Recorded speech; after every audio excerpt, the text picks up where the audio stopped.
All right, and we are back here on the GSMC Sports Podcast. And for the second part of the show, we're going to talk about the NBA standings, as well as talking about Jalen Brunson making his return yesterday for the Knicks. The Knicks picked up the win last night against the Phoenix Suns, who were without Kevin Durant, obviously. I did forget to bring this up when talking about the college basketball games.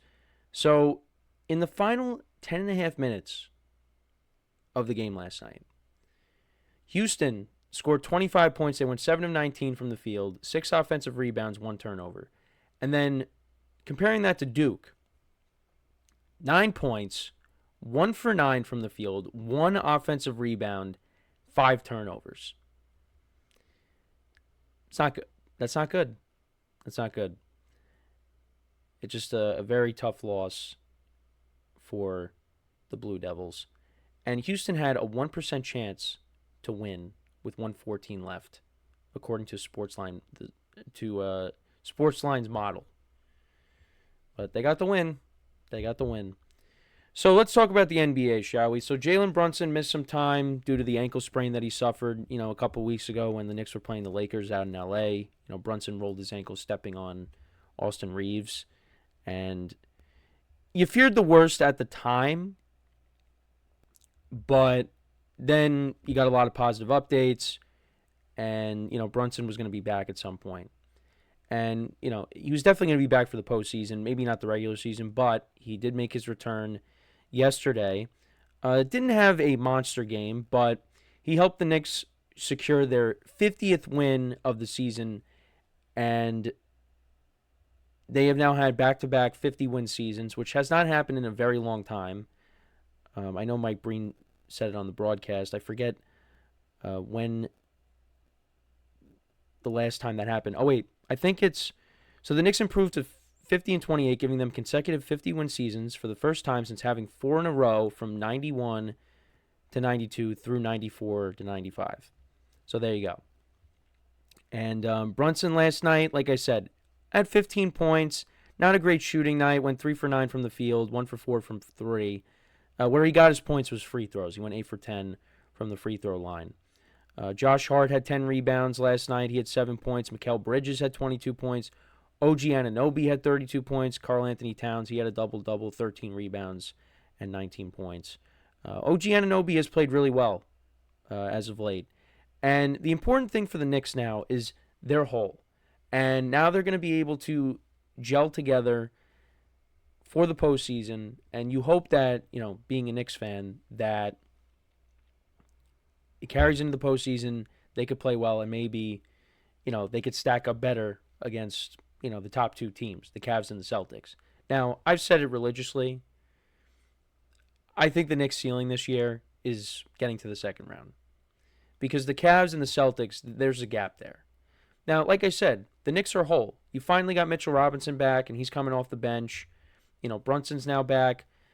If everybody could stay healthy for this playoff run, and the playoffs are different, and the Knicks know what's at stake. They know, they've been hearing it, I'm sure.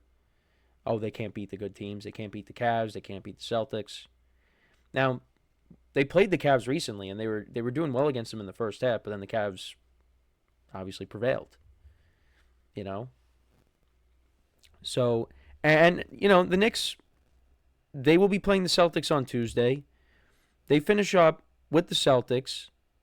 They're in Detroit to take on the Pistons. Then they're home against the Cavs.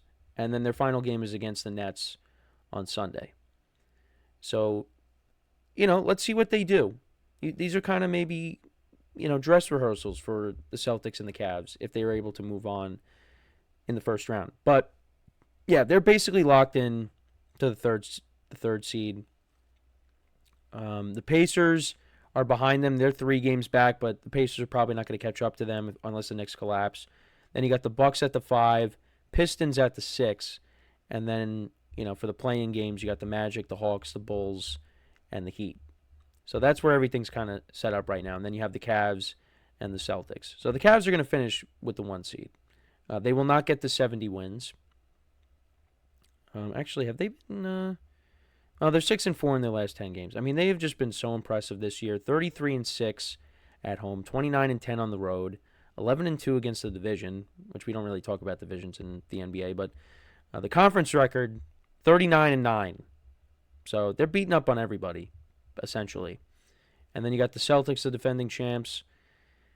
It's going to be interesting.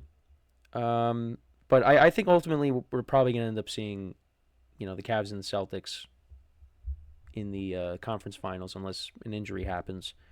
But, we'll see, though. For a casual Knicks watcher like myself, obviously I would like to see them go further than they did last year, because they haven't been to the conference finals in a long time.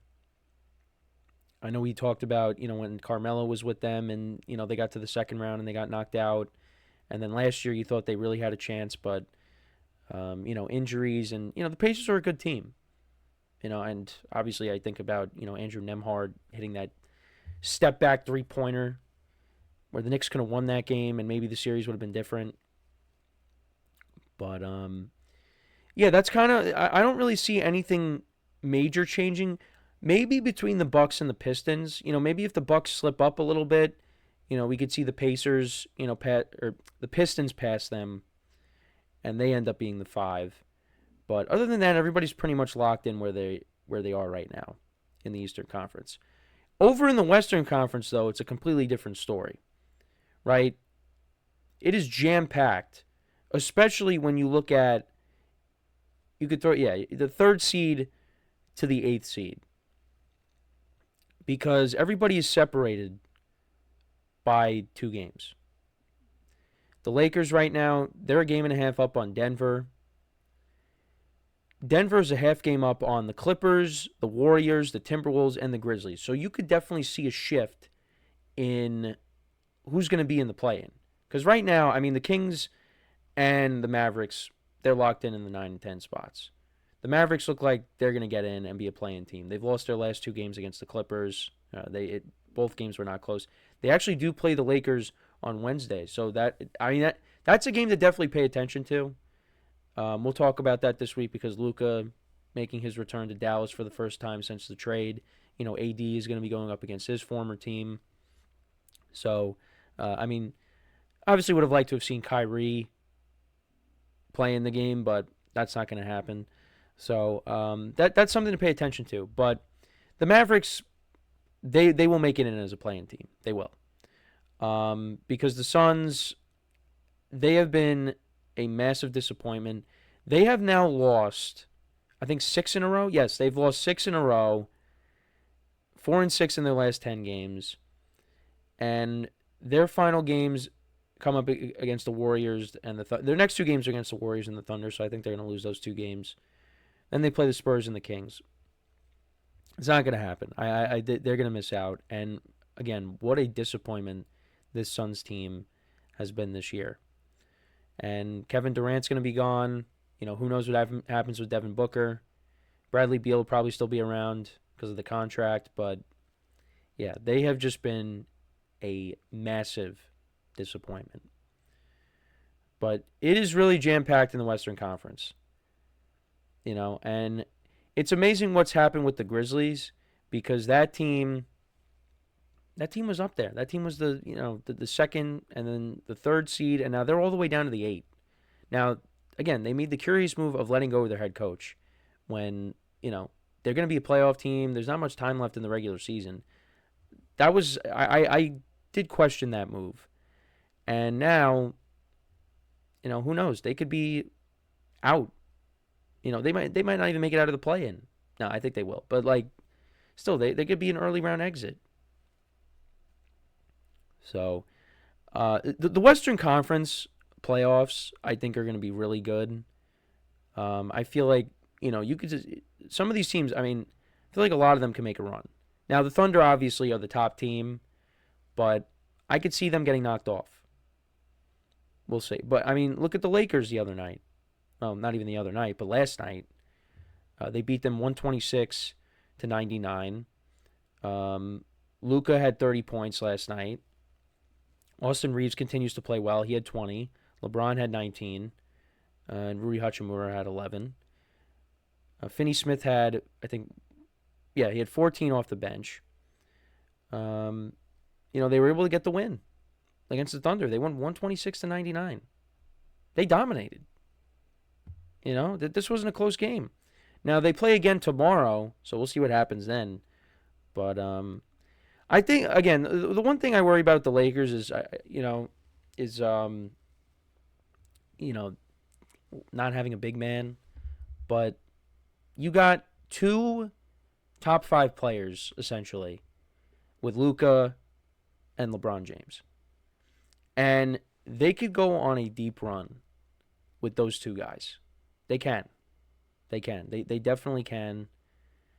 Right now, they would go up against. Actually, yeah, they would go up against the Warriors. So the other day, the Warriors and the Lakers were the 4 and the 5. Now the Lakers are the 3, and the Warriors are the 6. But that could all change. That could all change in an instant. But it's exciting. It's an exciting time. Playoffs are around the corner, and looking forward to that.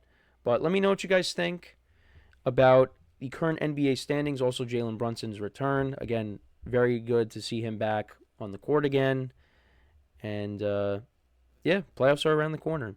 So before we go to break, just want to remind you guys once again to tip or donate, get your comments recognized. Make sure to hit that super chat button in the chat if you want to see me acknowledge any thought or comment you may have throughout the live broadcast. It makes the show more lively, more entertaining between myself, the host, and you guys, the viewers. We appreciate you guys' viewership each and every day, so any contribution you can make to the show means the world to us as we put out content for you guys each and every day. And also, the other way to help out the show is by going to the link at the bottom of the show segment on the ticker, GSMCPodcast.net. That is GSMCPodcast.net. So, when we come back from our next break, we will talk about the breaking news from last night, and that is Vladimir Guerrero Jr. agreeing to a long-term contract extension with the Blue Jays after it looked like that wasn't going to happen. And we will talk about the specifics of the deal, what that means for the Blue Jays going forward, and all of that. So, make sure to stick around, and we'll be right back here on the GSMC Sports Podcast.